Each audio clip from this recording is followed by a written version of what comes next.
بسم اللہ الرحمن الرحیم۔ السلام علیکم ورحمۃ اللہ وبرکاتہ۔ القدر چینل کے ناظرین، آج میں آپ کو سیدنا حضرت امام زین العابدین رحمۃ اللہ تعالی علیہ کا مختلف تعارف اور ان کی عبادت اور ریاضت کے بارے میں بتاؤں گا۔ سیدنا زین العابدین رحمۃ اللہ تعالی علیہ نبی کریم صلی اللہ علیہ وسلم کے خان کے عظیم فرد حضرت امام حسین رضی اللہ تعالی عنہ کے صاحبزادے ہیں۔ آپ رحمۃ اللہ علیہ کا نام علی، کنیت ابو الحسن، لقب زین العابدین، عبادت گزاروں کی زینت، سید الساجدین، کثرت سے سجدہ کرنے والا ہے۔ آپ مدینہ میں 38 ہجری میں پیدا ہوئے۔ آپ رحمۃ اللہ تعالی کا شمار تابعین میں ہوتا ہے۔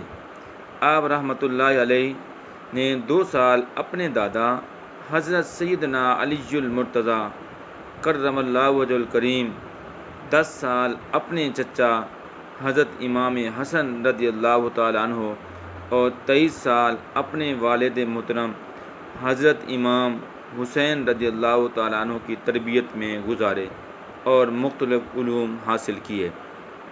عبادت و ریاضت کی بات کرتے ہیں۔ امام زین العابدین رحمۃ اللہ تعالی علیہ کی عبادت اور تقوی میں بڑی شہرت تھی، اس بنا پر انہیں زین العابدین کہا جاتا ہے۔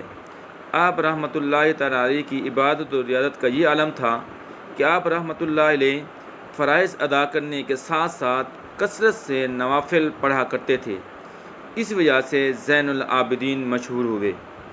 آپ رحمۃ اللہ تعالی علیہ جب نماز کے لیے وضو فرماتے تو چہرے کا رنگ متغیر ہو جاتا اور جسم پر لرزہ طاری ہو جاتا۔ پوچھنے والے کو بتاتے کہ تم نہیں جانتے کہ میں اب کس ذات کے سامنے جا کر کھڑا ہونے والا ہوں۔ غرباء و مساکین، دیگر مستحقین کی مدد کرنا آپ رحمۃ اللہ تعالی علیہ اپنا فریضہ سمجھا کرتے تھے۔ سامعین و ناظرین، جو صدقہ رات کے اندھیرے میں دے جائے اللہ کے غضب کو ٹھنڈا کرتا ہے اور سائل تک پہنچنے سے پہلے اللہ تعالیٰ تک پہنچتا ہے۔ آپ رات کے اندھیرے میں بھی غرباء مساکین کی مدد کیا کرتے تھے۔ تو سامعین و ناظرین، آج کے لیے اتنے ہی کافی ہے۔ والسلام۔